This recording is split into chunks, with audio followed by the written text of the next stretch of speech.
I'm here to tell you, you got karma all wrong. Karma is not a bad thing. Nothing happens by chance or outside the cosmic laws of the universe. Every action has a reaction or consequence. We reap what we sow. Ralph Waldo Emerson once said, the law of cause and effect is the law of laws. Newton's third law of motion, first presented in 1686, states that for every action in nature, there is an equal and opposite reaction. And the Bible says, as you reap, so you shall sow. As you make your bed, so you must lie in it. All these are just sayings throughout history that acknowledge the universal cosmic law of cause and effect, karma, as it is known in Sanskrit. Notice Sanskrit describes it with one word, what takes us 3 words to describe in English. Even quantum physics has the theory of entanglement, which Albert Einstein once described as spooky action at a distance, where what you do with a very small particle at one end of the universe has a predictable effect on a particle at the other end of the universe, theoretically. The earliest actualization for the cosmic law of cause and effect was first recorded by Hermes Trismegistus, the Egyptian and a contemporary of Abraham. And if legend be true, he was also an instructor of that venerable old sage. Hermes' philosophical musings are said to have influenced early Indian, Persian, Chinese, and certainly ancient Greek and Roman philosophies. His 6th Hermatic principle is the principle of cause and effect. Nothing in the universe happens by chance. We say something happened by chance only because we cannot see the bigger picture. Maybe this is what Albert Einstein meant when he coined the phrase, spooky action at a distance. There is an existing cause, but because of our limited mental capacities, we are unable to connect the dots of cause to effect. Perhaps the timeline is too long that caused the event that happened. We cannot see, we cannot connect the dots, but there's still, this law is never broken, and there is always a cause with a subsequent effect. Karma also lends a distinctly feminine view of history, where every event is the fruit of the past as well as the seed of the future. Contrast that to popular Western academic view of history with its love for the conflict model of Hegelian dialectics, where thesis creates antithesis until there is a resolution and a new thesis. We have a problem, we solve it, we get rid of it, and we have another problem. Karma connects us all together. It connects us with the past to the future. We are what we have become today because of what we did yesterday. However, we are free to change moving forward. So karma doesn't lock you into unending cycles of reactivity, and it's not out to get you or payback time.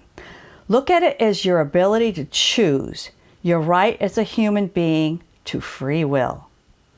Because we have free will, we also bear responsibility for our behavior. That is why the cosmic law of karma, cause and effect, is valid for us humans.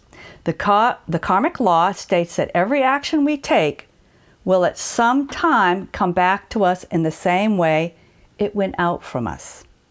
Therefore, the most important idea when it comes to karma should be to harm no one by our thoughts, words, or deeds. Don't think of yourself as being on the receiving end of bad karma. Rather, consider yourself on the giving front end of good karma. Pay it forward and good things will come back to you. Every moment of every day, you have the ability to choose what you will do. You live in a realm of pure possibilities. Your choices are limitless. When you consciously choose actions that bring happiness and success to others, then this happiness and success comes back to you. The best way to understand and maximize the use of karmic energy is to become conscious of your decisions that you make every day, every moment. Don't be reactive. Think about the choices you have and choose the path that brings you to the highest level of happiness and bliss for both you and those around you. For a technique on how I have managed to step back and witness a situation in order to make the best choices moving forward, check out the previous video, Breaking Bad, in the link above. Another technique for slowing down and pausing to think before reacting in a negative karmic way is to carry something red. Red is a color that is associated with your base energy or your root chakra. It's located around the base of your tailbone, which is associated with the law of cause and effect. I have a red japa mala that I associate with the root chakra that I carry with me to remind me of the cosmic law of cause and effect, and that every day I have free will to choose the best outcome. So this is a mala with red tassel in a red bag. And I can carry this with me, and all it does is kind of remind me of the law of cause and effect and to think before I react. Whenever you find yourself at a crossroad of action or reaction, choose the path that feels right. Listen to your instincts, your sensations that are generating from your root chakra. Another way to maximize good karma is walking barefoot in the rain. This has the amazing benefits of strengthening your root chakra, which is associated with the element of earth, and also the sense of smell. So close your eyes and just picture yourself walking barefoot in the rain, and you'll know what I mean. The sensations are just wonderful, and this strengthens your ability to choose wisely going forward. The underlying principle of cause and effect has been accepted as correct by practically all the great thinkers of the world. To think otherwise would be to take the phenomenon of the universe from the domain of law and order and relegate it to total chaos. And it's not. For the complete blog post, check out the link in the description below. And don't forget to subscribe and hit that bell. We update new videos for your spiritual, emotional, and physical well-being every Friday.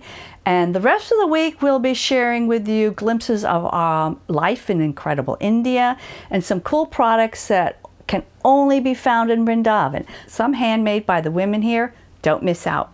Like, subscribe now, and thanks for sharing. Be well. Namaste.